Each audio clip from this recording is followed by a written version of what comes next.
छोरा छोरी दुवैजना एकअर्कालाई यति धेरै माया गर्दा रहेछन्, हामी को हौं र नाइ भन्ने। यति भनेर मेरो बुवा गलल्ल हाँस्नुभयो। हजुर हो नि, हामीले अहिले नाइ भने पनि यिनीहरू भागेर जान्थे नै। रविको बुवा पनि ठूलो आवाजमा बात मार्दै हाँस्दै थिए।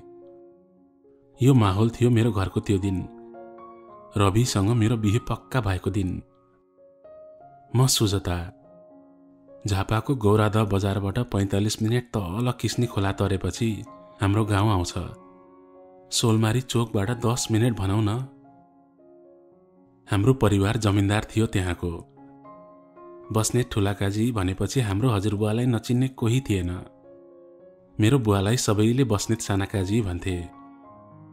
हाम्रो खेतीपाती गर्नको लागि 4-5 वटा परिवारलाई घर छेउमा ससाना घरहरू बनाएर राखेको थियो। अरु 1-2 वटा परिवारहरू अलिकति अध्यय पनि गर्थे। हरेक अनि अनेक कोसिस गर्दा पनि सन्तान नभएर अन्तिममा आश नै मारेपछि जन्मेकी रहेछु म। एउटा मात्र सन्तान हुनुको फाइदा अनि बेफाइदा दुवै हुँदा रहेछन्। अझ त्यसरी नाम र इज्जतले हाम्रो समाजमा सोकल ठूलो र इज्जतिलो परिवारमा जन्मिनु त झनै कष्टकर हुँदो रहेछ। माया त्यत्तिकै पाइने, तर हरेक कदम सोचेर चाल्नुपर्ने। मेरो हजुरबुवा र बुवाको लागि खानदानको इज्जत भन्दा प्यारो केही नै थिएन। उहाँहरू बस्नेत खानदानको इज्जत जोगाउन जुन हदसम्म पनि जान तयार। हामी सम्पूर्ण परिवार गाउँमै भए पनि बुवाले मलाई कलेज चाहिँ दमक पढाउनु भएको थियो। त्यही दमकमा कलेज पढ्दा भेटेको थिएँ रविलाई।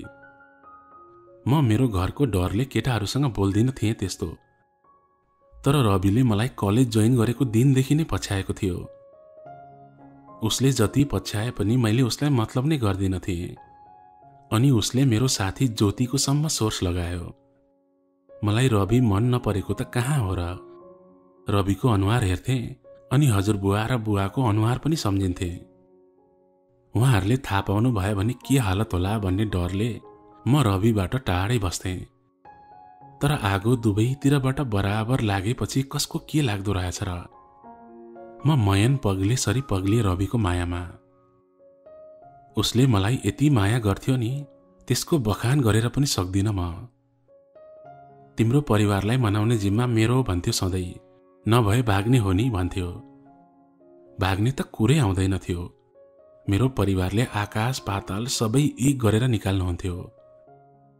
मलाई थाहा थियो भागेर गयो भने हाम्रो हालत के हुन्थ्यो भन्ने। दमक कलेजमा हुँदा बुवाले मलाई केही कुराको खाँचो नहोस् भनेर हरेक हप्ता पैसा पठाइदिनुहुन्थ्यो। तर मसँग भएको पैसा एक दिन पनि टिक्दैन थियो। प्राय सबै रविमै खर्च हुन्थ्यो। कहिले बाइक बिग्रेर यति लाग्ने भयो भन्थ्यो, कहिले कसको पैसा तिर्नु छ भन्थ्यो। मनदेखि गरेको माया थियो, पैसासँग कसरी दाँच्नु। उसले जति भन्यो त्यति दिन्थे। हरेक पटक गाउँ जाँदा यति डर हुन्थ्यो नि परिवारको। डराई डराई फोनमा बोल्नु पर्थ्यो रविसँग। म सधैँ हाम्रो खेतीमा काम गर्ने परिवार मध्येको रिठे काकाको घरमा गएर रविसँग कुरा गर्थेँ। बुवाले भाइ भन्ने भएकोले हामी सबैले काका भन्थ्यौं। एक दिन त्यसरी नै रिठे काकाकोमा लुकेर कुरा गर्दै थिएँ। बाहिरबाट सानो काजी आउनुभयो भनेर कसैले आवाज दियो। मैले हत्त न पत्त फोन काटेँ अनि त्यही भित्र बसेँ। बाहिर बुवा आउनु भएको रहेछ। के छ कुशल तेरो खबर? हजुर सानो मालिक, सबै ठिकै छ। अनि कलेज किन नपढेको तैँले? तर सुजता एउटै सालको एसएलसी त हौ। म कलेज पढ्न गएँ भने यहाँ खेती कसले गर्छ सानो मालिक? त्यस्तो भनेर हुन्न, पढ्न पर्छ। म भित्र बसेर सुनिरहेको थिएँ यो सबै कुरा। सायद रिठे काकाको छोरा हुनुपर्छ कुशल। त्यहाँ हाम्रोमा काम गर्नेहरू सबैसँग नजिक थिएँ म। सबैका छोराछोरीहरूसँग मिल्थे पनि। तर कुशलसँग कहिले बोल्ने मौकै पाइन। मौका भन्दा पनि ऊ नै नजिक आउँदैन थियो। आमा हजुरबुवा सधैँ भन्नुहुन्थ्यो, खेतीमा कति जोतिन्छ यो कुशल भनेर। फेरि कस्तो केटी जस्तो लजाउँछ भनेको पनि सुन्थे आमाबाट। तर ऊ मेरो सामु कहिले परेन। जे होस् त्यो दिन चाहिँ बचाएको थियो कुशलले बुवाबाट। दमक पुगेर रविलाई अब घरमा माग्न आऊ, नत्र हाम्रो सम्बन्ध यहीँ टुङ्ग्याउँ भनेर भने। किनभने अब म त्यसरी लुकी लुकी डराई डराई माया लाउँदै बस्न सक्दिन थिएँ। सुरुमा त रविले टार्न खोज्यो। अहिले हामी यङ छौँ, मास्टर्स नसकी कसरी बिहे गर्ने भनिरहेथ्यो। अहिले गरे पनि मसँगै गर्ने हो, मास्टर्स सकेर पनि मैसँग गर्ने हो, अनि के फरक पर्छ भनेर कराए रविलाई। मैले बल्ल बल्ल जसो तसो गरेर रविलाई मनाएँ। उसले आफ्नो बुवालाई मेरो घरमा कुरा गर्न पठाउँछु भन्यो। नभन्दै उसले आफ्नो बुवालाई लिएर मेरो घरमै आयो। मेरो त हंसले ठाउँ छोडेको थियो। तैँले गरेर मेरो ढाड सोझिन्थ्यो केटी। तँलाई पढ्न पठाएको कि माया पिरती लगाउन? केटो थापा भएर मात्र तेरो हजुरबुवा र बाउले माने, नत्र तेरो र मेरो एउटै चिहान हुन्थ्यो यहाँ। आमाले त्यति भनेपछि बल्ल सास आयो। अनि बुवाले, छोरा छोरी यति माया गर्दा रहेछन् एकअर्कालाई, हामी को हौँ र नाइ भन्ने भनेर गलल्ल हाँसेको सुने। बुवाको मुखबाट त्यति वाक्य निस्केपछि चाहिँ ढुक्क भयो। दुवैजनाको चिना हेराइयो। सबै कुरा म्याच गरेपछि बिहेको मिति पनि तय भयो। एउटी छोरीको बिहे पुरै गौरादह, सोलमारी, केर्खा सबैलाई थाहा हुनुपर्छ भनेर बुवा र हजुरबुवाले धुमधाम नै गर्ने हुनुभयो। निम्तो पनि यति धेरैलाई गएको थियो कि अहिलेसम्म त्यति धेरै मान्छे बोलाएको बिहे कसैको याद छैन भन्दै थिए गाउँमा मान्छेहरू। जे गर्छन् बस्नेत काजीहरूले नै गर्छन् भन्नेहरूको ताती नै थियो। बिहेको लागि तयारी सुरु भयो। मैले केही कपडाहरू अनि गहनाहरू लिन जानको लागि मामाको छोरीहरूसँग दमक जानै लाग्दा आमाले कुशललाई साथ पठाइदिनु भयो। केटी केटीहरू मात्र जानु राम्रो होइन, कुशललाई लिएर जाओ भनेर पठाइदिनु भएको थियो। कुशल भने यति लजालु रहेछ कि बोल्दै नबोल्ने। मेरो मामाको छोरीहरूले बाटोभरि उसलाई जिस्काएर हैरान। यत्रो वर्षदेखि तिमी यहीँ छौ, मेरो नजिक चाहिँ किन नपरेको तिमी कुशल भनेर मैले सोधेँ। उसले केही पनि जवाफ नदिई लजाएर मुस्कुराइरह्यो। अनि पढ्नु त पर्छ नि त, कलेज पनि जोइन गरेन छौ भनेर फेरि भने। त्यसको पनि केही जवाफ दिएन उसले। आमाले जस्तो भन्नुभएको थियो त्यस्तै रहेछ कुशल। दमक पुगेर सबै सरसामान लिएर आइयो। घरमा खानपिन नाचगानको कार्यक्रम 2-3 दिन अघिदेखि चलेको थियो। मेरो बुवा र हजुरबुवाको अनुहार गर्वले झलझली बलेको मैले प्रष्ट देख्न सक्थेँ, किनभने सारा मान्छेहरूले तारिफ नै तारिफ मात्र गरिरहेका थिए। बिहेको अघिल्लो दिन राति मलाई त कस्तो नर्भस फिल भइरहेछ भनेर रविले कल गर्यो। नर्भस त म पनि थिएँ। सायद सबैलाई त्यस्तो नै हुन्छ होला, हैन? डराएर भाग्ने त होइनौ नि भनेर मैले जिस्काएँ रविलाई। भाग्ने मान्छे भएको भए तिम्रो घरमा माग्न आउँथे होला त? नर्भस फिल भयो पो भन्या त। खुबै जान्ने हुनुपर्छ है, भोलि मण्डपमा भेट्छु भन्दै फोन राख्यो रविले। मेरो पेटमा बटरफ्लाई दौडिरहेको थियो। रातो साडीमा 16 श्रृङ्गारले सजिएर आफ्नो सपनाको राजकुमारको सिउँदो सजाउने सपना त हरेक केटी मान्छेको हुन्छ। त्यही सपना पूरा हुँदै थियो मेरो। बिहान 10:15 को साइत थियो स्वयंवरको। जन्तीहरू ठ्याक्कै 9:45 मा सोलमारीमा आएर अनि पत्रै पठाउने कुरा थियो। म खुसी भएर तयार भएर बसेकी थिएँ। 9:45 भएर 10 पनि बज्यो, पत्रेहरूको कुनै खबर आएन। जाममा पर्नु भयो कि भनेर बुवाले कल गर्नुभयो रविको बुवालाई, तर उहाँको फोन नै उठेन छ। 10:15 को साइत पनि कट्यो, अत्तो पत्तो छैन। त्यसो गर्दा गर्दै दिउँसोको 12 बज्यो, कसैको छाँटकाट नै छैन। मैले रविलाई कल गरेँ, उसको फोन पनि अफ आइरहेको थियो।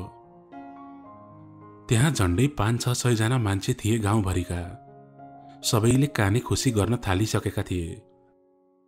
बुवाको अनुहार रातो पिरो हुँदै गएको देख्न सक्थेँ मैले। हजुरबुवा पनि आत्तिनु भएको थियो। आमा मेरो छेउमै हुनुहुन्थ्यो। कस्तो केटा हेरिस तैँले छोरी भनिरहनु भएको थियो।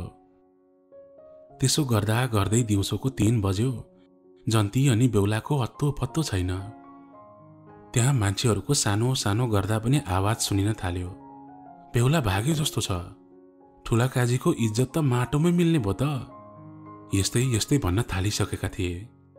तब बुवा आफ्नो टाउकोमा हात राखेर अचानक भित्र जानुभयो। हजुरबुवा पनि आत्तिँदै भित्र जानुभयो। अनि त्यसपछि आमा पनि जानुभयो। म भने त्यहीँ बसिरहेँ। त्यहाँ के भइरहेको थियो मलाई केही पनि थाहा थिएन। 30 मिनेटपछि मलाई भित्र बोलाउनु भयो। भित्र पुरै सन्नाटा छाएको थियो। आमा एउटा कुनामा बसेर रोइरहनु भएको थियो। बुवा र हजुरबुवा टाउकोमा हात राखेर बस्नु भएको। मामा अनि अरू सबैको हालत त्यस्तै। गएर मामाको छेउमा बसेँ। बेहुलाको बुवाको कल आएको थियो। बेहुला त बिहानै घरबाट भागेछन्। बसेको कुर्सीबाटै लडे म। अनि सबैजनाले आएर उठाउनु भयो। कसैले कानमा झापड हान्दा केही सुन्न नसकेर टी गरेको आवाज आउँछ नि, त्यस्तै भएको थियो मलाई। एकै पटक पातालमा भाँसिएको जस्तो भएको थियो। यो बिहे जसरी पनि हुनुपर्छ। संसार यताको उता गर्नु किन नपरोस्, तर आज यसको बिहे यही जग्गेबाट हुनुपर्छ। हजुरबुवा एक्कासी बोल्न थाल्नुभयो। बेहुला नै थिएन, बिहे कसरी हुन्छ? सबैजना आश्चर्यचकित भएर हजुरबुवालाई हेरिरहेका थिए। 100औं वर्षदेखिको हाम्रो खानदानको इज्जत आज यति कुराले खत्तम हुन दिन्न म। बाहिर गएर हेरेका छौ कति मान्छे छन्? भोलिदेखि यही सबै मान्छेले थुक्दै हिँड्छन् हामीतिर। हाँस्छन् सबै। यज्ञ लागेपछि बिहे हुनै पर्छ, नत्र अनर्थ हुन्छ।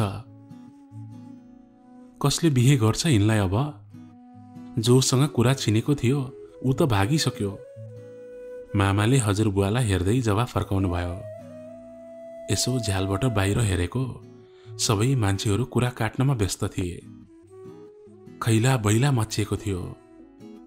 तिमीहरू सबैजना बाहिर जाओ भनेर हजुरबुवाले सबैलाई बाहिर पठाउनु भयो। अनि बुवा र हजुरबुवा मात्र त्यहाँ बस्नुभयो। म अर्को कोठामा गएँ। एक्लै बसेर धरधरी रोएँ। मैले संसार मानेको मान्छेले मलाई किन यस्तो गर्यो? मलाई छोड्नु थियो भने पहिले भनेको भए हुन्थ्यो। सारा समाजको अगाडि नाङ्गे झार बनायो रविले मलाई। उसको साथीहरूलाई कल गरेँ, कसैले फोन उठाएनन्। किन उठाउँथे र? उनीहरू त आफ्नै साथीको सपोर्ट गर्छन् नै। रविले किन त्यस्तो गर्यो? यो संसारमा सबैभन्दा बेसी तिमीलाई माया गर्छु, तिमी बिना बाँच्नै सक्दिन सुजता भन्थ्यो। म बिना बाँच्न नसक्ने मान्छे आज बिहेको दिन मलाई मर्ने स्थितिमा छोडेर भागेको थियो। किन भाग्यो भन्ने उसको बुवालाई सम्म थाहा थिएन। कोठामा चलिरहेको फ्यानमा हेरे। त्यही फ्यानमा डोरी लाएर झुन्डिन मन लागेको थियो। मेरो बुवाको त्यो हारेको अनुहार देखेर कसरी बाँच्नु? आमाको त्यो आँसु देखेर कसरी बाँच्नु? मलाई मान्छेले के भन्छन् भोलिदेखि अब? अलक्षिनी भन्दा तलको शब्द त प्रयोग नै गर्दैनन्। मर्नु सिवाय के उपाय थियो र मेरो? त्यहाँ भन्दा बेइज्जत अरू के हुन्थ्यो र? त्यसमाथि बाहिर सबैले थाहा पाएछन् बेहुला भाग्यो भनेर। म झुन्डिन्छु भनेर सोच्दै थिएँ। ठ्याक्कै त्यही बेला मामाको छोरीले उता कोठामा बोलाउनु भएको छ भनिन्।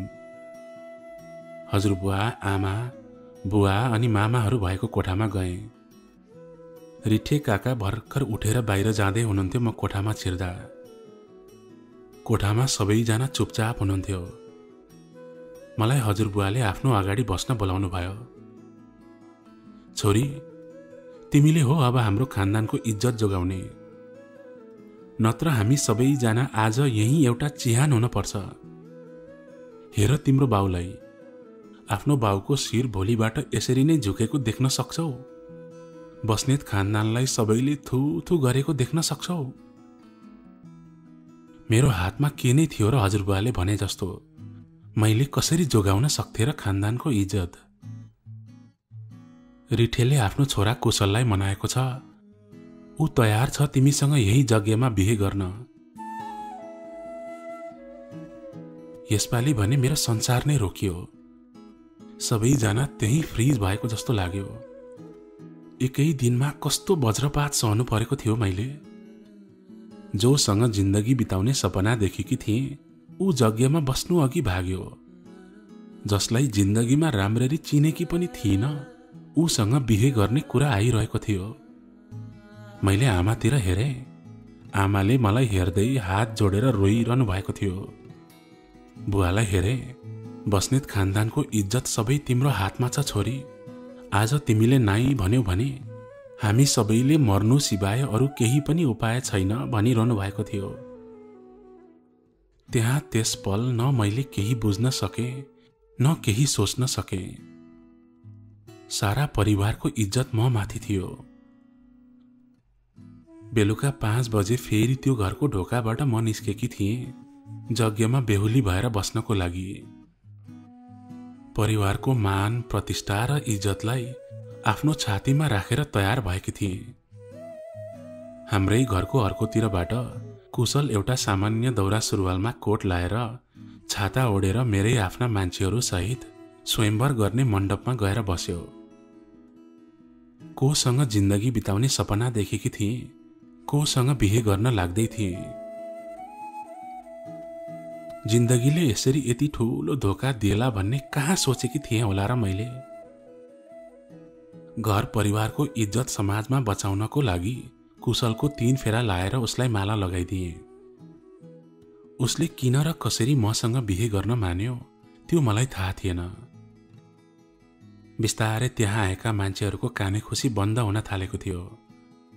केहीले भन्दै थिए आफ्नो इज्जतको लागि काम गर्नेको छोरोलाई बलिको बक्रा बनाए बस्नेत काजीले भनेर।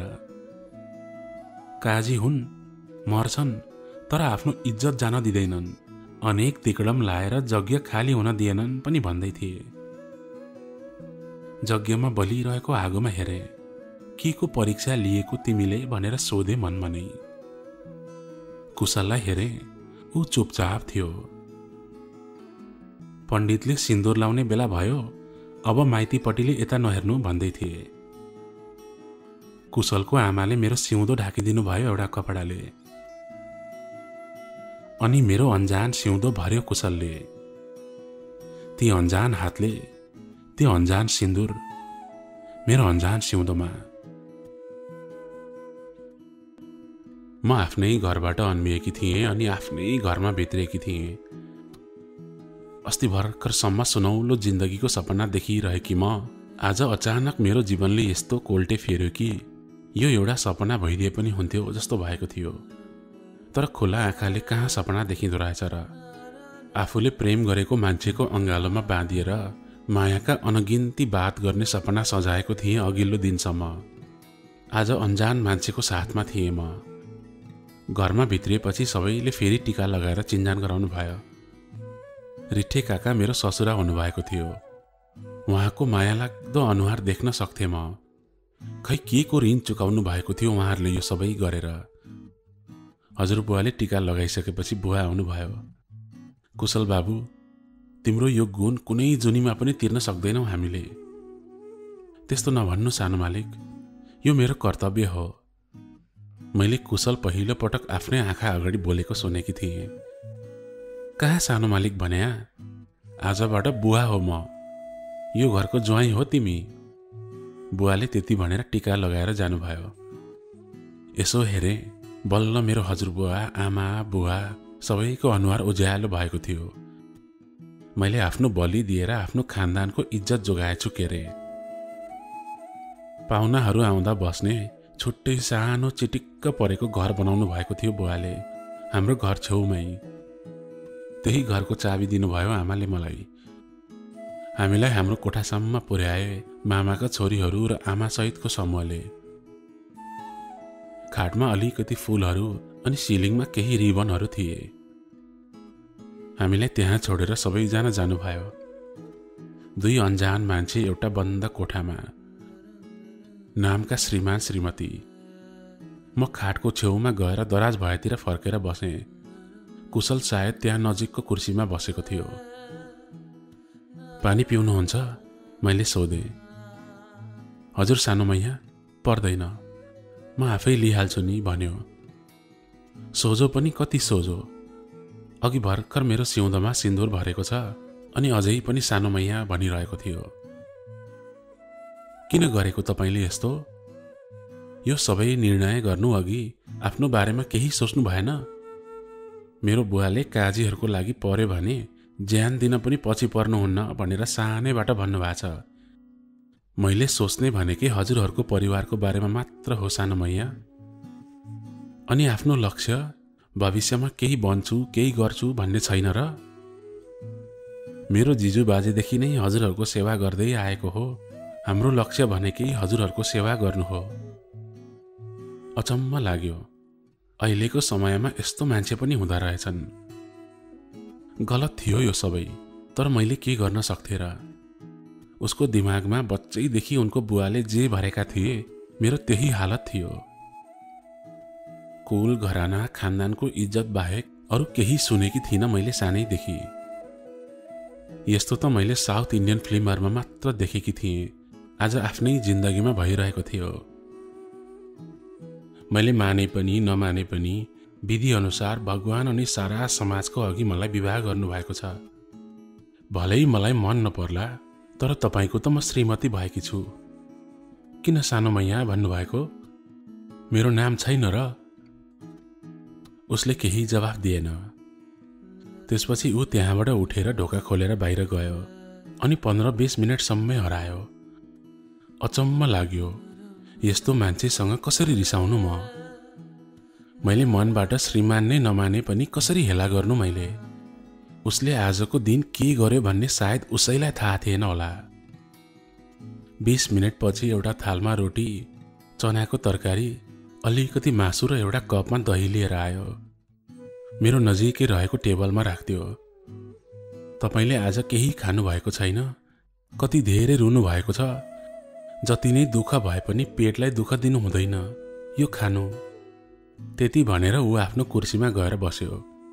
खै के भन्नु र मैले यस्तो मान्छेलाई? यो मान्छेलाई म आफ्नो श्रीमान नै मान्दिन भन्ने सोच कसरी बनाउनु? यस्तो सोझो मान्छे छ। रोटी हातमा लिएर दहीमा डुबाउन लाग्दै थिएँ। मुखमा हाल्नु अघि सोधेँ, तपाईले के खानुभयो त? मैले हिजो राति नै खाएको 3 थाल। कजिनीले कति माया गरेर खसीको फल मासु भात दिनुभएको थियो हिजो। ऊ आफू चाहिँ भोकै बसेर मेरो पेट भर्नको लागि भान्सामा गएर खाना लिएर आएको रहेछ। आधा दही थालमा खनाए, सानो प्लेटमा चनाको तरकारी र मासु हालेँ अनि 4वटा मध्येको 3वटा रोटी बटुकामा हालेर ऊ भए ठाउँमा लगे। ल यो खानु। होइन, मलाई भोक छैन सानो मैया, हजुर खानु न भन्दै थियो। मैले आँखा तरेर हेरेपछि उसले लियो। खाना खाइसकेपछि दुवैजना एकछिन चुपचाप बस्यौं। दिनभरको तनाव, रुवाई अनि मानसिक हलचलले म लखतरान भएकी थिएँ। निन्द्रा आउला जस्तो भएको थियो। सुत्न त सुत्नु, तर कसरी? एउटा अन्जान मान्छेसँग कसरी सुत्नु म? सबै कुराले ऊ मेरो श्रीमान भए पनि मेरो मनले स्वीकारेको थिएन। तब ऊ मेरो नजिक आयो अनि छेउमा भएको सिरानी लिएर गयो अनि त्यही भुइँमा भएको राडीमा पल्टियो। लामो सास फेरे मैले। दराजबाट एउटा सिरक निकालेर दिएँ उसलाई। कोठाको बत्ती निभ्यो। तपाईको मन धेरै दुख्यो है आज? मलाई माफ गरिदिनु है सानो मैया। तपाईँ जस्तो राजकुमारीले म जस्तो एउटा जाबो नोकरसँग बिहे गर्नु पर्यो। उसको कुरा सुनेर झन रुन मन लाग्यो। माफी त मैले माग्नु पर्ने हो उसँग। जति मेरो जिन्दगी बर्बाद भएको थियो त्यो भन्दा बेसी उसको भएको थियो। गरिब भएको मोल चुकाउनु परेको थियो उसले। खानदान अनि इज्जतको जाँतोमा मसँगै पिसिएको थियो कुशल। रुँदा रुँदै कति बेला निदाएछु पत्तै भएन। भोलि बिहान सबेरै आमाले उठाउनु भयो। ससुराली खलकलाई नयाँ बेहुलीले खाना पकाएर खुवाउनु पर्ने चलन हुँदो रहेछ। त्यहाँ कुशलको आमा, बुवा र एउटा सानो बहिनी बाहेक कोही थिएन। रातो सारीलाई टाउकोमा बेरेकी थिएँ। सबैलाई खाना पस्केर दिए। कुशलको आमा बुवाहरू अझै पनि मसँग खुल्न सक्नु भएको थिएन। एकै दिनमा हाम्रो सम्बन्ध सबै बदलिएको थियो। अस्तिसम्म काका भन्दै लाडिएर उहाँको वरिपरि कुथे। साइनो परिवर्तन हुन कति बेर लाग्दो रहेछ र? कुशलको बुवा, आमा, बहिनी त्यो सानो घरबाट सरेर अब हामीसँगै बस्न थाल्नु भएको थियो। त्यस दिन पनि मैले रविलाई कल गरेँ। उसको फोन अझै पनि स्विच अफ आइरहेको थियो। सामाजिक सञ्जालदेखि हरेक कुरा बन्द गरेर बसेको थियो रवि। मलाई एक पटक जान्न मन थियो उसले किन त्यस्तो गर्यो। बुवाले कुशललाई खेतीको सबै जिम्मा दिनुभएको थियो। अब चोकमा भएको धानको काँटा अनि गल्ला पनि कुशलले नै सम्हाल्न थालेको थियो। बुवाको अति आज्ञाकारी ज्वाइँ भएको थियो कुशल। हाम्रो दोहोरो वार्तालाप एकदम नै कम हुन्थ्यो। उसले मलाई तपाईँ भनेर सम्बोधन गर्ने भएकोले उसँग के बोल्ने हुन्थ्यो मलाई। त्यही पनि त्यत्रो लामो समयसम्म म अरू कसैको मायामा थिएँ अनि उहीसँग बिहे गर्न पनि त लागेकी थिएँ। मेरा इच्छा चाहनाहरू त अरू नै थिए। कुशल त एउटा दुर्घटना जस्तै थियो मेरो जिन्दगीमा, अकस्मात भएको दुर्घटना। उसलाई मैले आफ्नो मनबाट श्रीमान मान्न सक्दिन थिएँ। उसले पनि मलाई कहिल्यै जबरजस्ती गरेन। उसले त के जबरजस्ती गर्थ्यो र अहिलेसम्म सानो मैया भनेर सम्बोधन गरिरहेको थियो। एक दिन बिहानै म दमक जानुपर्ने काम छ, के गरौँ भनेर कुशललाई सोधेँ। तपाईँ कतै पनि जानको लागि मलाई सोध्नु पर्दैन, तपाईँलाई जहाँ जान मन लाग्छ जानु न सानो मैया भनेर जवाफ दियो कुशलले। वास्तवमा दमक जानुपर्ने काम त केही थिएन। अर्जुनधारा गएर रविको बारेमा पत्ता लगाउनु थियो। रविको घर अर्जुनधारा थियो। अन्धाधुनमा आफ्नै सुरमा अर्जुनधारा गएँ। मलाई त्यस्तो अवस्थामा पुर्याउने मान्छेलाई एक पटक त भेटौँ मैले, एक पटक सोधौँ किन यस्तो गर्यो। उसको बुवाको फोन नम्बर थियो मसँग। अर्जुनधारा पुगेर कल गरेँ। घरमै आऊ न नानी भन्नुभयो। उहाँले भनेअनुसार सोध्दै सोध्दै घर पत्ता लगाएर पुगेँ। काठको 2 तले घर रहेछ।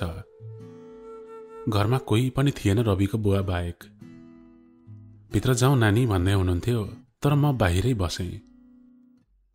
मेरो अगाडि बस्दा आँखामा आँखा मिलाउन सक्नु भएको थिएन रविको बुवाले। उहाँको त के दोष थियो र। छोरा त्यसरी बिहेको दिन भाग्दा आफन्तहरूको सामुन्ने कति बेइज्जती खप्नु पर्यो होला उहाँले पनि। नानी, हामी सबैलाई माफ गर है। तिमीलाई साह्रै अप्ठ्यारोमा पार्यौं हामीले। त्यो कुलङ्गारले सबै सत्यानाश गर्यो। खै कता माइतिरको केटी लिएर भागेछ। बिहेको लागि तिमीलाई भनेर किनेको गहना पैसा सबै लिएर गएछ। अर्को केटी, फेरि अर्को वज्रपात। के सुन्दै थिए मेरा कानहरूले। उसको जिन्दगीमा अर्को केटी थियो भने मसँग चाहिँ के गरेको थियो उसले। गेम खेलेको थियो। तिमी बिना बाँच्नै सक्दिन भन्दै मर्न खोज्थ्यो त। त्यही भएर मास्टर सकेर मात्र बिहे गरौँ भनेर टार्न खोजेको रहेछ। भनेपछि म उसको पैसा दिइरहने मुहान पो रहेछु। मलाई उसले बस पैसाको लागि मात्र मायाको नाटक गरेको थियो त। पैसै चाहिएको भए मागेको भए पनि त हुन्थ्यो। दुनियाँ बिहे पक्का गरेर बिहेको दिन भागेर मलाई यो अवस्थामा पुर्याएर आफू चाहिँ अर्कैसँग भाग्ने। कस्तो माया गरेकी थिएँ मैले उसलाई। उसँग जिन्दगी बिताउने सपना साँचेकी थिएँ। म त्यहाँ एकछिन पनि बस्न सकिन। आँखा भरिएर आएका थिए। रविको बुवालाई दर्शन गरेर निस्किए त्यहाँबाट। बेलुका घर पनि ढिला पुगे। कुशल घरमा हुनुहुन्न थियो। उसको मम्मीलाई सोधे, खेतमा पानी लाउन गएको छ भन्नुभयो। 9 बजेतिर घर आउनुभयो। म झोक्राएर कोठामा बसेकी थिएँ। प्राय कहिले पनि दोहोरो कुरा नगर्ने मान्छे मेरो छेउमा आउनुभयो। के भयो? रुँदा रुँदा गरेको जस्तो छ तपाईँको अनुहार। म केही पनि बोलिन। रोएकी त थिए नै, रविले दिएको धोकालाई सम्झेर रोएकी थिए, उसले मेरो मजाक बनाएकोले। गाउँका मान्छेहरूले केही भने हजुरलाई? नोकरसँग बिहे गर्यो भन्ने कुराहरू निकाले हो? होइन, त्यस्तो कसैले केही पनि भनेको छैन। अनि तपाईँ किन नोकर नोकर भनिरहेको आफूलाई? तपाईँले काम गर्नुभएको हो, दास हो र थोडै तपाईँ? कोही कसैको नोकर हुँदैन, बुझ्नुभयो नि? रविको रिस सबै कुशलमाथि पोखे। म कराएपछि उल्लुरु उल्लुरु आफ्नो कुर्सीतिर गएर बस्यो। एकछिन हामी दुवैजना केही बोलेनौं। म दमक गएकी थिइनँ, तपाईसँग झुट बोले। अर्जुनधारा गएकी थिएँ रविको बारेमा पत्ता लगाउन। कुशलले केही जवाफ दिनु भएन। मन भित्रभित्रै खाइसकेको थियो, भत्भती पोल्थ्यो। उसलाई माया गरेकी थिएँ, किन भाग्यो भनेर जान्ने अधिकार त छ नि मेरो, कि छैन भन्नु त? तपाईको आफ्नो मनले चाहेको हरेक कुरा गर्ने अधिकार छ सानोमैया। कि त नामले बोलाउनु मलाई, कि त साइनो नै नलगाउनु। फेरि कराए मैले। टाउको हल्लाउँदै हस भन्यो। अर्कै केटी लिएर भागेछ। मसँग मायाको नाटक मात्र गरेको रहेछ। त्यत्रो महिनौं महिनासम्म मलाई अनेक सपना देखायो। म बिना बाँच्न सक्दिनँ भन्थ्यो, अनि बिहेको दिन आएर मलाई यो हालतमा छोडेर भाग्यो। त्यति भन्दै म सुक गर्दै रुन लागे। म रोएको देखेर ऊ अप्ठ्यारो मान्दै उठेर मतिर आउनुभयो। कुशललाई त्यस बेला के गरौँ कसो गरौँ भएको थियो सायद मलाई अँगालो मारेर सम्झाउने मन पनि थियो होला। तर हाम्रो सम्बन्ध यस्तो थियो नि, नाम भएर पनि बेनाम सम्बन्ध। छेउमा भएको तौल्या दिँदै नरुनु भन्न थाल्यो। तपाईको माया साँचो छ भने एक दिन अवश्य फर्केर आउनुहुन्छ रवि सर। त्यति भनेर मेरो छेउमा बस्यो। बिहेको यज्ञमा छेउमा बसेको दिन बाहेक आजको दिन थियो कुशल मेरो छेउमा बसेको। आफ्नो श्रीमतीलाई उसको लभर फर्केर आउँछ, चिन्ता नगर्नु भनेर सम्झाइरहेको थियो। खै के भनौँ र मैले यस्तो मान्छेलाई। राति धेरै रोएर टाउको दुखेकोले बिहान ढिला उठेर हेर्दा छेउको टेबलमा चिया र बिस्कुट थियो, अनि त्यसको साइडमा सानो कागज पोको पारेर राखेको थियो। राजकुमारी कहिल्यै रुँदैनन्, अनि राजकुमारीको सपना कहिले अपुरो हुँदैन। चियासँग त्यही नोट छोडेको थियो। त्यो स्योर कुशलकै काम थियो। यत्रो दिनदेखि धुम्म परेको मुड त्यो नोट देखेपछि अलिकति चङ्गा भयो। उठेर कुशललाई खोजे, घरमा हुनुहुन्न थियो। काँटामा गएँ, त्यहाँ पनि हुनुहुन्न थियो। पक्कै खेततिर होला भनेर खेततिर गएँ। खेतदेखि अलिकति परको घाँसे मैदानमा बसिरहनु भएको रहेछ। छेउमा गएर बसेँ। तपाईँ किन यहाँ आउनु भएको? किरा फट्याङ्ग्राले त गाह्रो पार्छ त। तपाईँले आउन हुने, मैले नहुने हो र? म त गाई बस्तुलाई घाँस खुवाउन लिएर आएको, फेरि दिउँसो काँटामा बस्नुपर्छ। सुन्नु न, तपाईँलाई एउटा कुरा भनौँ? हजुर भन्नु न। तपाईँलाई नराम्रो लाग्दैन मैले श्रीमान जस्तो व्यवहार नगरेको देख्दा? हामी बेग्ला बेग्लै सुत्छौँ, त्यति धेरै पनि बोल्दैनौँ। तपाईँलाई मैले मनदेखि स्वीकारेको छैन भन्ने त थाहा होला नि है। यसमा नराम्रो मान्नुपर्ने के छ र? त्यस दिन त्यस्तै अवस्था आइपरेर पो यो सबै भयो त। मैले यो सबै कुरा साँचो मानेर बसेको नै छैन। तपाईँ र मेरो हैसियत हेर्नु न। तपाईँ जस्तो मान्छे मसँग कसरी जिन्दगीभर बस्न सक्नुहुन्छ?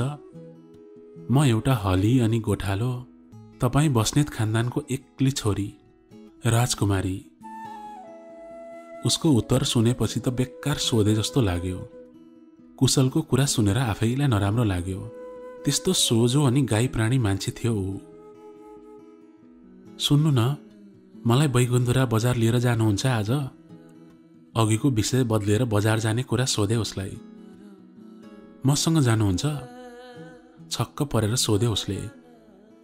अरू कोसँग जानु र? अनि मैले तपाईलाई जे सोचे पनि अनि तपाईले मलाई जे सोचे पनि यो समाजले त हामीलाई श्रीमान श्रीमतीको रूपमै देखेको छ। अनि बिहेको केही दिनमै म एक्लै बजार जाँदा मान्छेले के भन्लान्? मैले त्यति भनेपछि कुशल मसँग बजार जान राजी भयो। स्कुल पढ्दा साथीहरूसँग खुबै गइरहने बजार आज कुशलसँग जाँदै थिए। बजार बाक्लो नै थियो। म केही साडीहरू हेर्न थाले एउटा पसलमा। कुशल मेरो पछाडि उभिरहेको थियो। एक्कासी सुजताजी भनेर कसैले बोलाए पछाडिबाट। यसो फर्केर हेरेको कोही थिएन कुशल बाहेक। अनि फेरि वापस साडी हेर्न थाले। फेरि सुजताजी भनेर आवाज आयो। पछाडि फर्के। ढुङ्ग्री खानुहुन्छ भनेर कुशलले भन्यो। अघिबाट सुजताजी भनेर कुशलले बोलाइरहेको रहेछ। अचम्म लाग्यो। जे होस्, सानोमा यहाँबाट सुजताजीसम्म पुगेको थियो। मैले हुन्छ भनेपछि उसले ढुङ्ग्री लिएर आयो।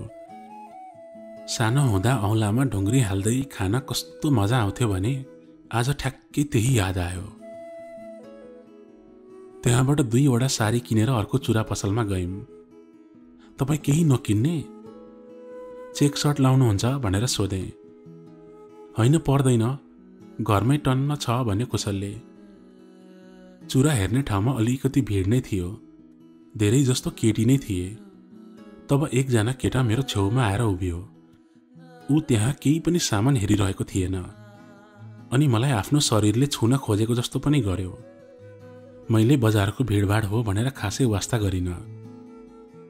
कुशल भने त्यहाँबाट अलिकति पर उभिरहनु भएको थियो। त्यो केटा त झन्झन मसँग टाँसिन पो आयो। मैले त्यो केटालाई ठेलेँ तर पनि ऊ त्यहाँबाट हटेन। कुशललाई हेरेको ऊ मतिर हेरेर मुस्कुरायो। सायद त्यहाँ के भइरहेको छ उसलाई थाहा थिएन। अनि म त्यहाँबाट निस्किनु पर्यो भनेर अघि बढ्न खोजेको त्यो केटाले मेरो पेटमा हात राख्यो। मैले फर्केर आज यसलाई दरो चड्कन लाउनु पर्यो भनेको कुशल सुई सुई आएर त्यो केटालाई त्यहाँबाट तानेर 2 झापड लगायो। त्यहाँ सबै मान्छेहरू हेरेको हेरै भए अनि त्यो केटा पनि त्यहाँबाट थपक्क भाग्यो। मैले कुशलको त्यो रूप त देखेकै थिइनँ। उसले एक शब्द पनि बोलेन। त्यहाँबाट निस्केर घरतिर लाग्यौं। कुशलको अनुहारको रिस अझै मरेको थिएन। सोझो मान्छेको रिस त कडा हुने रहेछ। मेरो ब्याचलर फर्स्ट इयरको एक्जाम सुरु हुनै लागेको थियो। बिहे हुने समयमा छुट्टी चलेको थियो, त्यही भएर पढ्न पाएकी थिइनँ। शहरमै त बत्ती जाने हाम्रो देश, झन् त्यस्तो गाउँमा त के नजाओस्। राति पढ्न बसेको ठ्याक्कै बत्ती गयो। स्कुलमा हुँदा सधैँ आमाले सबै गरिदिनुहुन्थ्यो। मलाई लालटिन कुप्पी कसरी बाल्नेसम्म थाहा थिएन। कुशलले सधैँ उठेर गएर मर्तेल हालेर कुप्पी बालिदिन्थ्यो अनि जबसम्म म पढिसक्दिन थिएँ तबसम्म ऊ पनि सुत्दैन थियो। मेरो एक्जाम सेन्टर संयोगवश गौरादा बजारमै परेको थियो। मेरो घरमा बुवाले बजाज बुलेट चलाउनुहुन्थ्यो, जुन कसैलाई छुनेसम्म अनुमति थिएन। एउटा जीप थियो जुन हजुरबुवाले चलाउनुहुन्थ्यो अनि घरको कामको लागि प्रयोग हुन्थ्यो। त्यही बेला जीप बिग्रेर घरमा थन्किएको थियो। त्यसको पार्ट्सहरू बिर्तामोडबाट आइपुगेको रहेनछ। एक्जाम सेन्टरमा सधैँ जीपमै जाउँला भन्ने सोचेको थिएँ, त्यो भएन। बुवालाई भने, बुवाले हुन्छ म मेरो बजार छोडिदिन्छु, ज्वाइँले तँलाई त्यसमै पुर्याइदिनुहुन्छ भन्नुभयो। गजब लाग्यो। जन्मेदेखि यत्रो भए बुवाले त्यो बाइक कसैलाई छुनसम्म दिनुभएको थिएन। आज कुशललाई भने थपक्क दिन्छु भन्नुभएको थियो। साँच्चै प्यारो ज्वाइँ नै हुनुभएको थियो बुवाको। यो कुरा कुशललाई भने, उसले मानेन। सानो काजीको कति काम हुन्छ, कता कता जानुपर्छ दिनभरि। मैले बजारसम्म बाइक लिएर जाँदा अनि यहाँ सानो काजी चाहिँ लखर लखर हिँड्दै गएको राम्रो देखिँदैन भनेर मानेन। मेरो एक्जाम नसकुन्जेल हरेक दिन उसले मलाई साइकलमै गौरादा सेन्टरसम्म पुर्यायो। त्यो प्रचण्ड गर्मी अनि किस्ने खोलाको उकालो। पर्दैन म आफै जान्छु भन्दा पनि मान्दैनथ्यो। उसले किन त्यस्तो गर्थ्यो र उसको मनमा के छ मैले बुझ्न सकेकै थिइनँ। तर उसले जे जति गर्थ्यो अति नै रेस्पेक्ट अनि केयर गरेर गर्थ्यो। एक्जाम सकेपछि ठ्याक्कै मेरो महिनावारी सुरु भएको थियो। त्यस्तो बेला मेरो पेट यस्तो दुख्थ्यो नि, रिसले रुने कराउने मात्र गर्थे म त। कुशलले हरेक दिन तातो पानी तताएर ल्याइदिन्थ्यो। मैले भान्सामा जाँदा अप्ठ्यारो होला भनेर उसले खानेकुरा सबै कोठामै ल्याइदिन्थ्यो। कस्तो दुविधा। श्रीमान नै मान्दिन भनेर दृढ भएर बसेकी मान्छे म, उसले गर्ने हरेक क्रियाकलापले मलाई कसमा कसमा पुर्याउँदै थियो। एउटा थियो रवि, जसलाई मैले संसार मानेकी थिएँ, ऊ बिहेको दिन भागेको थियो। अर्को थियो कुशल, जसले आफ्नो जिन्दगीको आहुति दिएको थियो हाम्रो खानदानको इज्जतको लागि, अनि त्यतिले नपुगेर अहिले मेरो लागि यो सबै गरिरहेको थियो। मलाई खाना बनाउन त्यस्तो आउँदैन थियो। त्यही भएर सधैँ कुशलको आमाले नै बनाउनुहुन्थ्यो। मैले म गर्छु भन्दा पनि पकाउन दिनुहुन्न थियो। बिहेको भोलिपटक ससुरालीलाई पकाएर खुवाउने परम्परामा पनि आमाले आधाभन्दा बेसी पकाउन सहयोग गर्नुभएको थियो। त्यस दिन खोइ मलाई के मुड चल्यो, सकी नसकी खाना पकाएँ अनि टिफिन बक्समा राखेर कुशललाई खाना पुर्याउन काँटातिर गएँ। कुशल गल्लामा बसेको रहेछ। त्यहाँ त्यस्तो कोही पनि थिएन। मलाई हातमा टिफिन बोकेर आएको देखेर ऊ चकित नै भयो। म सधैँ घरमै आउँथे त, तपाईले किन कष्ट गर्नुभएको सुजाताजी भन्दै थियो। आज मैले आफैले पकाए कि त्यही भएर लिएर आएको भने। मैले त्यति भनेपछि उसले खुसी मानेर खाना खायो। मलाई त आफूले पकाएको एक थोपो मिठो लागेको थिएन। उसले त्यस्तो मिठो मानेको देखेर गजब नै लाग्यो। दालमा त नुनसम्म लागेको थिएन। दाल अलिनो छ है भनेर सोधेको, होइन एकदम ठिक छ भनेर झुट बोली बोली खायो उसले। कुशल सुन्नु न। हजुर भन्नु न। गौरा द बजारको हलमा नयाँ फिल्म लागेको छ अरे, जाने हो? मैले त्यो प्रश्न सोधेको देखेर उसले विश्वास गरेन के रे सायद। हजुर के भन्नुभएको भनेर सोध्यो फेरि। नयाँ फिल्म लागेको रहेछ बजारको हलमा, आज हेर्न जाउँ न भनेको। मेरो प्रश्नको जवाफ दिनुको साटो ऊ टुवा परेर बाटोमा हेरिरहेको थियो। सुन्नु भएन मेरो कुरा? अझै पनि मेरो कुरा वास्ता नगरी बाटोमै हेरिरहेको थियो। कस्तो मान्छे होला, म फिल्म हेर्न जाउँ भनिरहेछु, ऊ बाटोमा हेरिरहेछ। के रहेछ त बाटोमा भनेर फर्केर हेरेको, कुशल टुवा परे झै म पनि टुवा नै भएँ। मेरो अगाडि रवि उभिएको थियो। रवि, त्यही रवि जसलाई मैले आफ्नो जिन्दगी मानेकी थिएँ, त्यही रवि जोसँग मैले आफ्नो जिन्दगीको हरेक सपना देखेकी थिएँ, अनि त्यही रवि जसले मलाई बिहेको दिन मर्ने अवस्थामा पारेर भाएको थियो। कुशलले रविलाई नचिन्ने कुरै भएन। त्यत्रो घरमै माग्न आएर बिहे फिक्स गरेको थियो। म अलमल्लमा परे। म रिसाएर उठेर गएर झापड हानु कि उसलाई गाली गरौँ कि वास्ता नगरी घरतिर लागौँ। कुशललाई हेरे, उसले केही पनि नभएको जस्तो रियाक्ट गरिरहेको थियो। 10 मिनट तिमीसँग एक्लै कुरा गर्न मिल्छ? भगौडा रविको मुखबाट निस्केको प्रश्न थियो। के भन्थे र मैले? मेरो अगाडि रवि थियो अनि मेरो पछाडि कुशल। गौतम बाजेको धान आज झार्ने भन्दै थिए। उहाँको खाता घरमै भुलेछु, म लिएर आइहाल्छु है भनेर कुशल अचानक त्यहाँबाट उठेर गयो अनि रवि म भएतिर आयो। उसको अनुहारमा हेर्न पनि मन थिएन मलाई र हेरेको पनि थिइनँ। गलत गरेँ मैले तिमीलाई, एकदम गलत। माफीको लायक पनि छैन म। तिम्रो जस्तो सफा हृदय भएको मान्छेको मन दुखाएँ। पागल थिएँ म सुजाता। मैले तिमीलाई पहिल्यै सबै साँचो कुरा भन्नु पर्थ्यो। तिमीलाई रुवाएको फल पनि पाएँ मैले सुजाता। जसको मायामा एकहोरो भएर भागेको थिएँ, उसले मलाई छोडेर गई। उसको अर्कै प्लान रहेछ। सबै पैसा घर गहना लिएर बेपत्ता भई। तिमीले मलाई जे गर्यौ नि, त्यसले तिमीलाई त्यही गरिछ। अहिले त्यसले छोडेर भाग्दा तिमी मेरो अगाडि रुन्छौ रवि? बिहेको दिन 600 जना मान्छेको अगाडि बेइज्जत हुँदा कस्तो हुन्छ? तिमीले भोगेको छौ, मैले भोगेकी छु। जोसँग माया गरेकी थिएँ उसँग बिहे नभई चिन्दै नचिनेको मान्छेको सिन्दुर लाएर बसेको छौ तिमीले। मैले लाएकी छु। मलाई सबै थाहा छ सुजाता, माफ गरिदेऊ न प्लिज। अनि हेर, फर्केर आएँ त म। फिल्म हो यो, छोड्न मन लाग्दा छोडेर जाने अनि आउन मन लाग्दा आउने। आज त देखायौ, अबदेखि तिम्रो अनुहार नदेखाऊ मलाई। त्यति भनेर म त्यहाँबाट उठेर हिँड्न थालेँ। रवि मेरो पछि पछि आइरहेको थियो। सुजाता, मैले जे गरे पनि तिमीलाई साँचो माया गरेको थिएँ। मेरो माया कहिले पनि झुटो थिएन सुजाता। एउटा मौका त देऊ सबै ठिक गर्ने, प्लिज। ऊ बोलिरहेको थियो, म आफ्नो सुरमा हिँडिरहेकी थिएँ। तिमी खुसी छौ त्यो मान्छेसँग? बाँकी जिन्दगी बिताउन सक्छौ माया बिना? माया गर्छौ उसलाई? गर्दैनौ। अनि कसरी बिताउँछौ बाँकी जीवन? जिन्दगी त लामो छ सुजता। हामी भागौं यहाँबाट, अन्तै टाढा कतै आफ्नो संसार बसाउँला।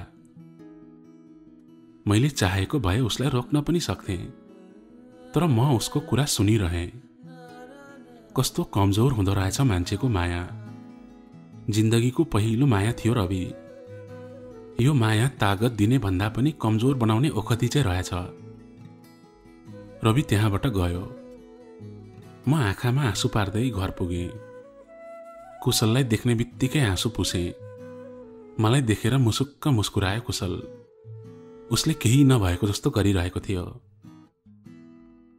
बेलुका सुत्नु अघि रविको कल आयो। अप्ठ्यारो मान्दै उठेर बाहिर गएर कुरा गरे। रवि अझै पनि सरीका सरी भनिरहेको थियो। हामी भागौं भनेर भन्या भने थियो। मैले फोन राखेर कोठामा आउँदा कुशल निदाइसकेको थियो। बिस्तारै सबै भुल्दै गएर अब मेरो जीवन यही हो भनेर सोच बनाउँदै गर्दा रवि मेरो जीवनमा फेरि वापस आएर मेरो दिमाग नै ठिक ठाउँमा थिएन। म हर बखत एकोहोरो भइरहेकी हुन्थे। एक दिन आमासँग यसै कुरा गरेर बसिरहेकी थिएँ। आमाले नाति नातिनाको अनुहार कहिले हेर्न पाइने हो भन्न थाल्नुभयो। आमालाई के थाहा, आजसम्म कुशल र म सँगै टाँसिएर बस्यासम्म थिएनौ भन्ने। आमाले सोचेको र भनेको जस्तो सजिलो पनि कहाँ थियो र। मन मिल्नु पर्यो, माया बस्नु पर्यो, यसै कसरी हुन्थ्यो र। म टोलाएको देखेर, ओए के भयो, तिमीहरूको झगडा पर्यो कि के हो? त्यस्तो गाई जस्तो सोझो बुढो पाउँदा पनि झगडा गर्छन् त? होइन आमा, झगडा पर्या छैन। 1 वर्ष कुर्नु न, अनि त हजुरको सपना पुरा भइहाल्छ नि। आमालाई झुट बोलेर निस्किए। त्यति नभने त आमाले फेरि केयरकार गर्न थालिहाल्नुहुन्थ्यो। हामी दुईजना बेग्ला बेग्लै सुत्छौं भन्ने थाहा मात्र पाउनु भयो भने के बित्थ्यो होला आमामाथि। झुट बोलेरै सही, कमसे कम आमाको अनुहारमा हाँसो त देख्न पाए। खेती अनि काँटाको काम र धपेटीले गरेर कुशल अलिकति थलिनु भएको थियो। ज्वरो आउला जस्तो भएको रहेछ। बेलुकाको खाना नखाई ढल्किनु भयो। मैले पानी पट्टी गरिदिएँ। खाना ल्याइदिन्छु भनेर उठ्न लागेकी थिएँ। एक्कासी, सुजताजी तपाईँ भाग्नु रवि सरसँगै भनेर कुशलले भन्यो। म त्यही उभिएँ, उसैको अगाडि।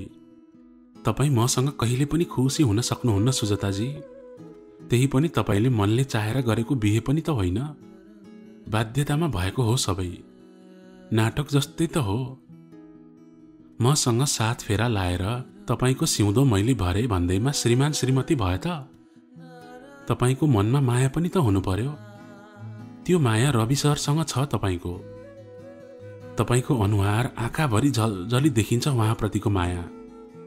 यसरी छटपटिएर नबस्नु। जानु तपाईँ, यहाँको सबै म सम्हाल्छु। म त स्तब्ध भए। यस्तो पवित्र आत्मा भएको मान्छेको श्रीमती हुन म योग्य नै छैन जस्तो महसुस भयो। करोडौंमा एक हुन्छन् यस्तो मान्छे। तपाईलाई थाहा छ कुशल तपाईँ के भन्दै हुनुहुन्छ? म तपाईँको श्रीमती हो नि। नामको मात्र हो सुजताजी। तपाईँ आफ्नो मनलाई सोध्नु त। खुसी हुनुहुन्छ? एक थोपो हुनुहुन्न। भगवानले तपाईँ र रविको जोडी माथिबाटै बनाएर पठाएको हो। हाम्रो बिहे त एउटा दुर्घटना हो सुजताजी। त्यो रातभर कुशलले भनेको कुरा दिमागमा चलिरह्यो अनि रविको अनुहार आँखा अगाडि कुदिरह्यो। समाजको अघि खानदानको इज्जत त जोगाए, तर मेरो खुसी चाहिँ त्यो कसले हेर्ने? बिहान सबेरै 5 बजे नै उठेर रविलाई कल गरे। मैले आउने निदो गरे रवि। दमक बस पार्कमा कुरेर बसाई 7 बजे भने। 5 बजे सधैँ कुशल पनि उठिसकेकै हुन्थ्यो। बिहान यहाँ केही पनि चल्दैन। सानो काजीको बजाज स्टार्ट गर्दा ठुलो आवाज आउँछ, सबैलाई थाहा हुन्छ। अनि 9 बजी यहाँ बस पनि आउँदैन। गौरादा नै पुग्नुपर्छ भनेर उसले मलाई साइकलमा राखेर गौरादह डिपु चोकसम्म पुर्याउन निस्कियो। घरिघरि साइकलको ऐनाबाट उसको अनुहार हेर्थे, मुस्कुराएको जस्तो गरिरहेको हुन्थ्यो। तर मलाई थाहा थियो उसले बाहिर आफूलाई जस्तो देखाइरहेको थियो, उसको मनभित्र अरू नै केही भइरहेको थियो। तर उसले आफ्नो साँचो फिलिङ्सलाई देखाउन चाहँदैन थियो सायद। चोक पुग्नु अघि मैले एउटा चिया पसलमा केही खाउन भने। मलाई मन त थिएन केही खान पनि। कुशलको साथमा एकछिन सँगै बस्न मन थियो के रे सायद। कस्तो मेरो दिमाग किन क्लियर हुन नसकेको। म त रविको साथ पाउन जाँदै थिएँ, फेरि कुशलसँग एकछिन भए पनि सँगै बस्न मन लागेर आयो। के अचम्म भएको यो।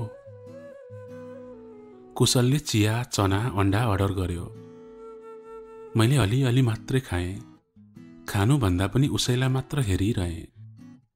ऊ एकहोरो त्यही चियामा मात्र हेरिरहेको थियो। आज उसको अनुहार अरू दिन जस्तो थिएन। अरू दिन पनि ऊ आफ्नो फिलिङ्स देखाउँदैन थियो, तर आज त उसको अनुहार दुम्बिएको नै थियो। ढिला हुन्छ तपाईलाई, जाउँ भने कुशलले।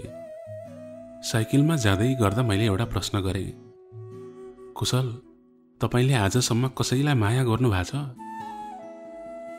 आमा, बुवा, दिदी बहिनीलाई गर्ने खाले माया होइन। छैन भने उसले। सोचेर भन्नु ल। मैले आजसम्म भन्नुको मतलब मसँग बिहे भएपछिको पनि काउन्ट हुन्छ है। गर्नुभएको छ कसैलाई माया? यसको भने उसले जवाफ दिएन।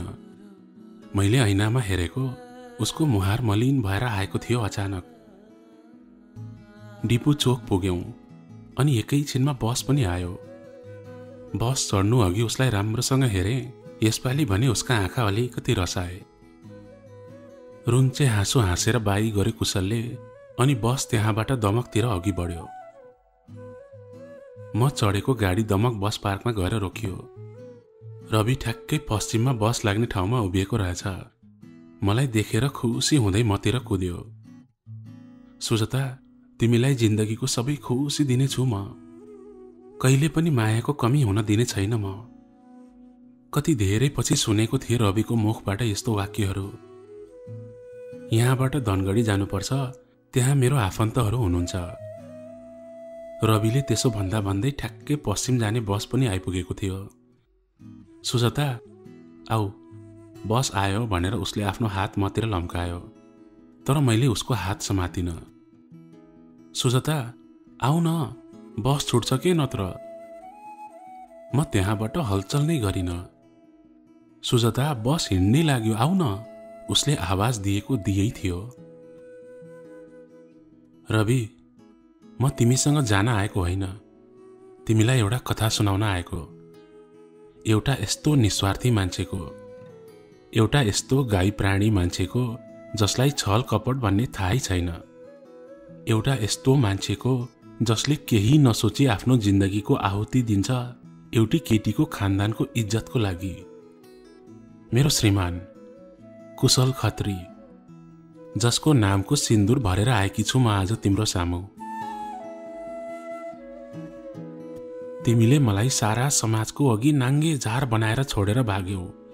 त्यस्तो समयमा एक शब्द केही नभनी मेरो हात थाम्यो उसले। त्यहाँ सबै मान्छेहरू हाँसिरहेका थिए। म त्यस दिन आत्महत्या गर्ने सोचमा पुगिसकेकी थिएँ। त्यो अवस्थाबाट आज यो अवस्थामा लिएर आयो कुशलले मलाई।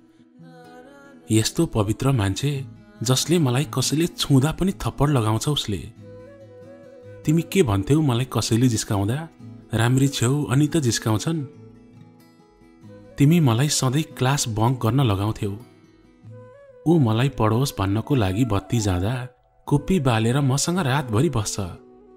मलाई साइकलमा राखेर एक्जाम सेन्टर पुर्याउँछ। म उसँग खुसी छैन भनेर तिमीसँग भाग्ने सल्लाह दिन्छ।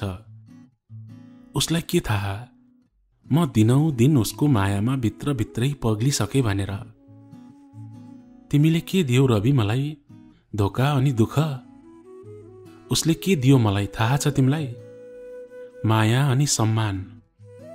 उसले आफ्नो माया कहिले देखाएन अनि जताएन पनि।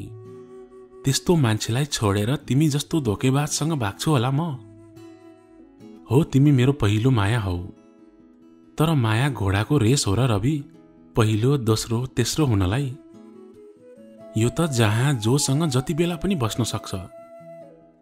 आज मलाई मेरो श्रीमान कुशलसँग माया बसेको छ। तिमीले फेरि मलाई त्यसरी नै धोका नदेलाऊ भन्ने के ग्यारेन्टी छ र रवि? रविले त्यहाँ एक शब्द केही बोल्न पनि मनासिब ठानेन। ऊ चुपचाप शिर निहुराएर त्यहाँबाट गयो। आज फेरि म खुसी भएको थिएँ। कुशलप्रति मेरो मनमा कति माया पलाएको रहेछ त्यो म आफैलाई थाहा थिएन। बल्ल थाहा पाएँ। म त्यसरी त्यहाँ रविलाई त्यो सबै भन्छु भन्ने सोच पनि थिएन। अब भने म कुशललाई भेट्न आतुर थिएँ। उसलाई भेटेर उसको अँगालोमा बाँधिन आतुर थिएँ। आफ्ना मनका सबै कुरा उसलाई सुनाउन आतुर थिएँ। म घर पुग्दा दिउँसोको 4 बजेको थियो। घरमा कुशलको आमा मात्र हुनुहुन्थ्यो। कुशल खोइ भनेर सोधे। खै आज काँटामा पनि छैन, खाना खान घर पनि आएको छैन। बिहानै हिँडेको मान्छे। खेतीमा जानुभयो होला भनेर घाँसे मैदान भएतिर गए। त्यहाँ देखिन। सबै खेत चाहारे कतै पनि देखिन। कहाँ चाहिँ गयो होला त? कि यो ठाउँ नै छोडेर गयो कुशलले? सोझो मान्छेहरूको मन दुख्यो भने उनीहरू कहिले नफर्किने गरी टाढिन्छन् भन्ने सुनेको थिएँ। कुशललाई कतै नदेखेर आतिए म त। सोलमारी चोक गए। त्यहाँ पनि कतै भेटिन। अब भने मन आत्तिन थालेको थियो। सोलमारीबाट घर नगई देब्रेतिर गयो भने सानो नहर आउँछ। न्यास्रिएर त्यही बाटो हुँदै खोज्दै खोज्दै घरतिर जाँदै थिएँ म। नहरको डिलमा बसिरहेको कुशललाई देखेँ। उसलाई त्यहाँ बसिरहेको देखेर मेरो खुसीको सीमा नै थिएन। उसको पछाडि गएर उभिएँ। मेरा आँखाभरि आँसु भरिएर आएका थिए। ऊ त्यहाँबाट उठ्यो अनि मतिर फर्क्यो। एउटा हातले फोटोको फ्रेम बोकेको रहेछ। कहाँ कहाँ खोजे तपाईलाई? किन यहाँ बस्नु भएको? तपाईँ गइहाल्नु भयो? तपाईसँगै रहेको बिहेको फोटो रहेछ। त्यसलाई फ्रेम गरेर ठुलो बनाउन दिन आएको थिएँ। तपाईँ गए पनि तपाईको अनुहार चाहिँ कहिल्यै भुल्न नसकौँ भनेर राख्न खोजेको। कुशलले आफ्नो वाक्य पूरा गर्न नपाउँदै उसको अँगालोमा बाँधिए म। अनि रोएँ पनि। तपाईले मलाई किन नरोक्नु भएको? तपाईको श्रीमती होइन म? हक थिएन र? गाली गर्नु पर्दैन थियो? श्रीमती हुने बित्तिकै हक जताउनु त गलत हो नि। तपाईको पनि त आफ्नो जिन्दगी छ नि। तपाईँ जस्तो गहनालाई छोडेर म त्यस्तो झुट मक्कारसँग जान्छु होला? तपाईले मलाई इज्जत दिनुभयो, नाम दिनुभयो, माया दिनुभयो, दुःखमा साथ दिनुभयो। तपाईसँग साथ फेरा लाएर तपाईको नामको सिन्दुर लाएकी छु मैले। बिर्सिनुभयो सारा समाजको अघि मेरो सिउँदो भर्नु भएको। तपाईँ नभएको भए म माथि दिन रात हाँस्थे मान्छेहरू। तपाईँ त देउता हो। तपाईलाई छोडेर म कहाँ जान्थे र? तपाईले अनजान भएर हालेको भए पनि सिन्दुर त पवित्र थियो। तपाईको त्यो सिन्दुर लगाइदिने हात सधैँ मेरो शिरमाथि रहिरहोस्। त्यति भनेर म कुशलको अँगालोमा बाँधिरहेँ। अनि उसका आँखाबाट खसेका आँसु तप्प मेरो कानमा परे। तपाईलाई रुन पनि आउँछ? होइन, आँखामा के पसेछ अनि? म प्रतिको माया पसेको हो तपाईको आँखामा। उहाँले पहिलो पटक मलाई खुलेर मायालु नजरले हेरेको पल थियो त्यो। सुन्नु न, कलेज पनि जोइन गर्नुपर्छ है अब। प्रमिस गर्नु त। म कलेज गएँ भने खेती र काँटा कसले हेर्छ अनि? म हेर्छु। अनि मलाई सुजताजी भन्नुभयो भने नि आजबाट कट्टी गर्छु नि फेरि। कि सुजता भन्नु कि त केही साइनो नै नलगाउनु। हुन्छ सुजता। आज भने मेरा कानहरू पवित्र भएका थिए। ल हिँड्नु, आज फेरि नयाँ फोटो खिच्ने अनि त्यसैलाई फ्रेम गर्ने है। साँची, फिल्म पनि हेर्न जानुपर्छ है बेलुकाको सो। हुन्छ, तर कमेडी रहेछ भने मात्र है। मलाई यो लभ स्टोरीमा हिरो हिरोइन छुट्टिएको देख्यो भने रुन आउँछ। भने नि, जति सोझो मान्छे उति नै कोमल मन, मेरो अन्जान सिउँदो भर्ने मेरो कुशल श्रीमान।